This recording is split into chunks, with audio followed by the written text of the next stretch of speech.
তখন শুধু একটা গুনাহ ক্ষমা হবে না, সেটা শিরক। যা আমি আসবো যে ইসলামের সবচেয়ে বড় মৌলিক শিক্ষার একটি হচ্ছে তাওহীদ এবং শিরক না করা, আসবো ইনশাল্লাহ ধীরে ধীরে। তাহলে জীবদ্দশায় যতক্ষণ নিঃশ্বাস আছে ততক্ষণ এমন কোনো অপরাধ নাই যেই অপরাধ ক্ষমার অযোগ্য আল্লাহর দরবারে। প্রত্যেকটা অপরাধ ক্ষমার যোগ্যতে মানুষকে ক্ষমা চাইতে হবে। যদি মানুষের সাথে সম্পৃক্ত অপরাধ হয় তো মানুষের কাছে ক্ষমা চাইবে, যদি মানুষের হক মেরে নেওয়া সংক্রান্ত অপরাধ হয় তো মানুষের হক আদায় করে দিবে, যদি আল্লাহর সাথে সম্পৃক্ত গুনাহ হয় তো আল্লাহর কাছে ক্ষমা চেয়ে নিবে। এই ক্ষমা চাওয়ার মাধ্যমে সেই ইবলিসকে পরাজিত করবে। কিন্তু ইবলিস আপনার অন্তরে ভয় দিবে। ইবলিসের একটা বড় বিজনেস হচ্ছে মানুষকে দারিদ্রতার ভয় দেখায়, মানুষকে নিরাশা করে। লা তাকনাতু মির রাহমাতিল্লাহ। ইবলিস আপনাকে ভয় দেখাবে আপনি অনেক বড় গুনাহগার, আপনি ক্ষমা চাইতে পারেন না, আল্লাহর দরজা আপনার জন্য বন্ধ হয়ে গেছে, আপনার অন্তরে হতাশা সৃষ্টি করবে। এটাই শয়তানের বিরুদ্ধে যুদ্ধ, যে ইসলামে কোনো হতাশা নাই।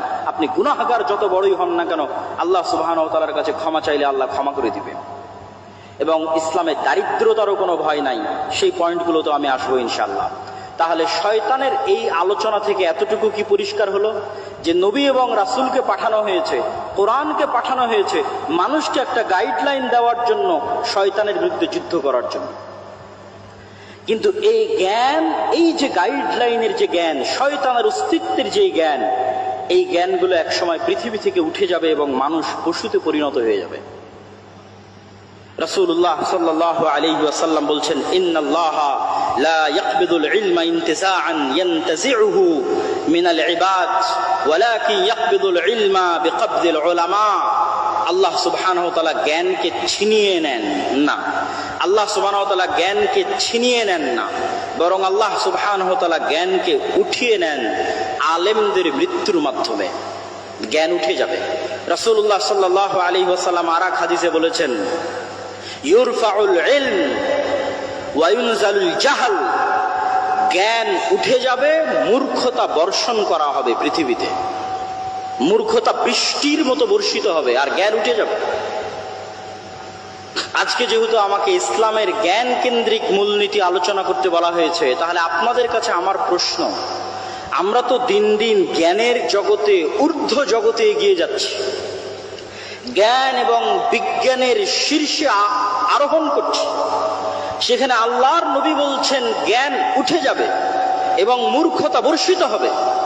তাহলে আমি এবং আপনি জানি না যে প্রকৃত জ্ঞান কোনটা, যে জ্ঞান আমাদের ইউনিভার্সিটি, আমাদের কলেজের সিলেবাসের মধ্যেই নাই।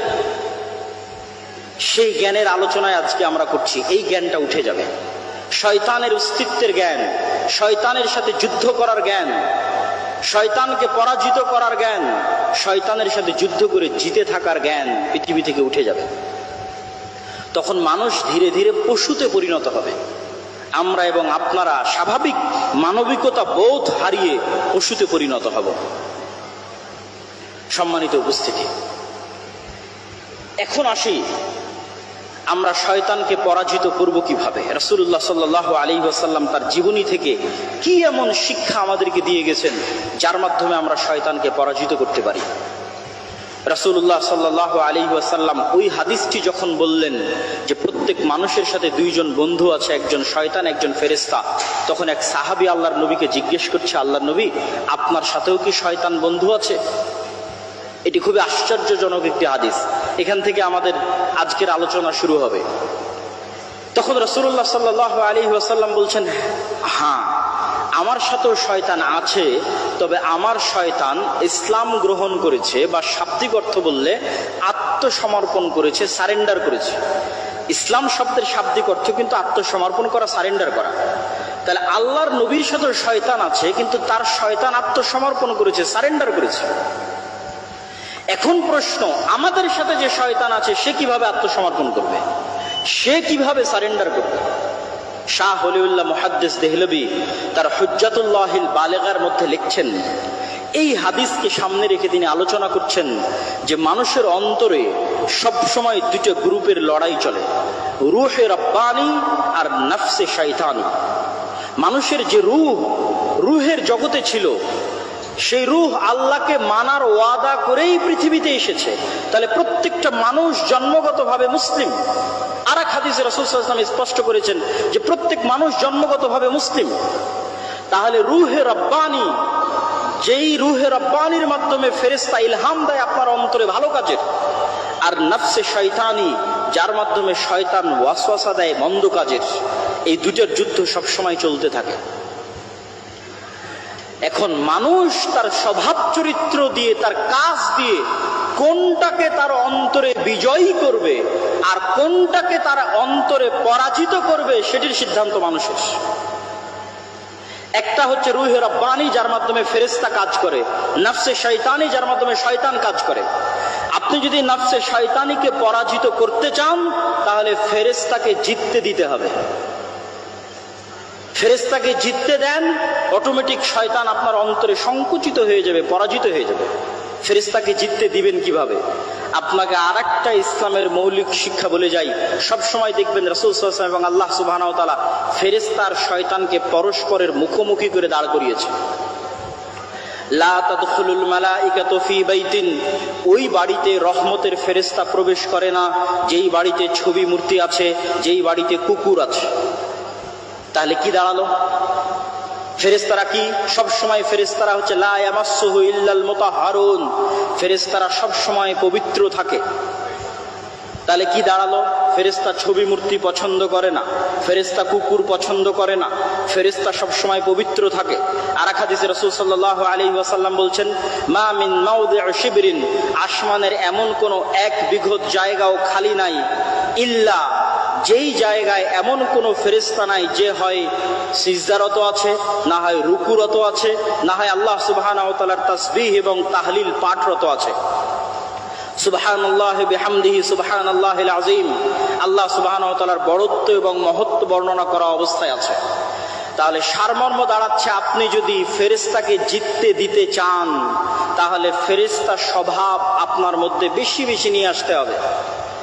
আপনি আজকে থেকে প্র্যাকটিক্যাল বাস্তবায়ন করেন, থিওরি তো বললাম, প্র্যাকটিক্যাল বাস্তবায়ন করেন। আপনি এখন থেকে উঠে গিয়ে কোনো সময় অপবিত্র হবেন না, কেননা ফেরেশতা অপবিত্র নয়, পবিত্র। যখনই আপনার অজু ভাঙবে তখনই অজু করবেন, যখনই ফরজ গোসল হবে তখনই গোসল করবেন, তথা আপনি সব সময় পবিত্র থাকতেছেন। মানে আপনার অন্তরে আপনি রূহে রব্বানি, ফেরেশতা শক্তিকে বিজয়ী হওয়ার সুযোগ করে দিচ্ছেন। আর আপনার অন্তরে অটোমেটিক শয়তান তখন সংকুচিত হয়ে যাবে, পলাতক এবং পরাজিত হয়ে যাবে। ওই যে আল্লাহর নবী বলল, আমার শয়তান আত্মসমর্পণ করেছে, আপনার শয়তান আত্মসমর্পণ করবে। আপনি ছবি মূর্তি থেকে দূরে সরে যান, আপনি তাসবিহ এবং তাহলিল পাঠ করেন, জিকির এবং আযকার করেন, এগুলো ফেরেশতার স্বভাব। তখন আপনার অন্তরে রূহে রব্বানি বিজয়ী হবে। আর যদি আপনি মনে করেন আপনি আপনার অন্তরে ফেরেশতাকেই পরাজিত করবেন আর শয়তানকে বিজয়ী করবেন, তাহলে বেশি খেতে হবে, বেশি ঘুমাতে হবে, বেশি অপবিত্র থাকতে হবে। এই জন্য যারা শয়তানের গোলাম হয়, যারা শয়তানের দাস হয়, প্রকৃত অর্থে যারা শয়তানের ইবাদত করে, তাদের ইনস্ট্রাকশনের মধ্যে দেওয়া থাকে তাকে অপবিত্র থাকতে হবে। টানা 40 দিন গোসল অজু কিছুই করা যাবে না। যেখানে পেশাব পায়খানা করবে ওখানেই খাদ্য গ্রহণ করতে হবে, যাতে মানুষকে তার মানুষত্বের জায়গা থেকে নিচে নামানো যায়। মানুষকে আল্লাহ সর্বশ্রেষ্ঠ সৃষ্টি হিসেবে সৃষ্টি করেছে। মানুষকে তার মনুষ্যত্বের জায়গা থেকে নিচে নামানোর জন্যই LGBTQ। ফেরাউন মানুষত্বের জায়গা থেকে নিচে নামে কেন? ফেরাউন পুরুষ ছিল, অহংকারের কারণে কাফের হয়ে গেছে, কিন্তু আর মনুষ্যত্বের জায়গা থেকে নিচে নামে। নমরুদ কাফের ছিল, মুশরিক ছিল, আবু জাহাল, আবু লাহাব কাফের মুশরিক ছিল, কিন্তু মানুষ ছিল। মানুষত্বের জায়গা থেকে, পৌরুষত্বের জায়গা থেকে নিচে নামেন। কিন্তু শয়তান আমাকে এবং আপনাকে চায়, বর্তমান পৃথিবী চায়, বর্তমান পৃথিবীর গ্লোবাল সিস্টেম চায় যে মানুষ তো শয়তানের শিক্ষা, শয়তান সম্পর্কে জানুক, এটা তো বহু দূরের কথা। মানুষ যেন শয়তানের গোলাম হতে হতে তার স্বাভাবিক যে চাল চরিত্র আছে সেটি থেকেও যেন নিচে নেমে যায়। এই জন্য আপনাকে যেমন অপবিত্র থাকার প্রতি শয়তান উৎসাহিত করবে, ঠিক তেমনি আপনি পুরুষ আছেন, অথচ আপনাকে কল্পনা করতে বলা হবে যেন আপনি নারীর মতো কল্পনা করেন। এটি আপনাকে স্বাভাবিক মানুষ থেকে নিচে নামিয়ে দিবে, ফেরাউনের চেয়ে জঘন্য করে দিবে, আবুল আহাব আবু জাহালের চেয়ে জঘন্য করে দিবে। তখন আপনি শয়তানের পরিপূর্ণরূপে গোলাম হয়ে যাবেন। সম্মানিত উপস্থিতি, তাহলে আমরা আলোচনা করছিলাম যে রাসূলুল্লাহ সাল্লাল্লাহু আলাইহি ওয়াসাল্লাম আমাদেরকে শয়তান থেকে বাঁচার জন্য কি করতে হবে। আমার অন্তরে, আমিও পারবো আমার অন্তরে নফসে শয়তানিকে আত্মসমর্পণ করাতে, আমার রুহে রব্বানি ফেরেশতা স্বভাবের সামনে। আর আমি যদি চাই আমি শয়তানকেও বিজয়ী করতে পারবো আমার অন্তরে, তখন আমি পরিপূর্ণরূপে শয়তানের গোলাম হয়ে যাব। ইসলামের শিক্ষার সারমর্ম এটি যে আপনাকে শয়তানের বিরুদ্ধে যুদ্ধ করতে হবে। এবং শয়তানের বিরুদ্ধে যুদ্ধ করতে গিয়ে ইসলামের মৌলিক শিক্ষাগুলোর যদি আমি সারমর্ম করি, তার একটি বড় শিক্ষা হচ্ছে তাওহীদ, আরেকটি বড় শিক্ষা হচ্ছে সালাত। তাওহীদ এবং সালাত কিভাবে শয়তানের বিরুদ্ধে যুদ্ধ করে আপনাকে আমি দেখাই।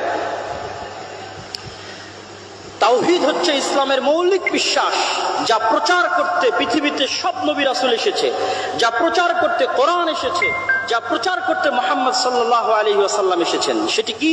আমার এবং আপনার অন্তরে এককভাবে, অদ্বিতীয়ভাবে শুধুমাত্র একটি সত্তারই জায়গা হবে, তিনি হচ্ছেন আল্লাহ সুবহানাহু ওয়া তাআলা।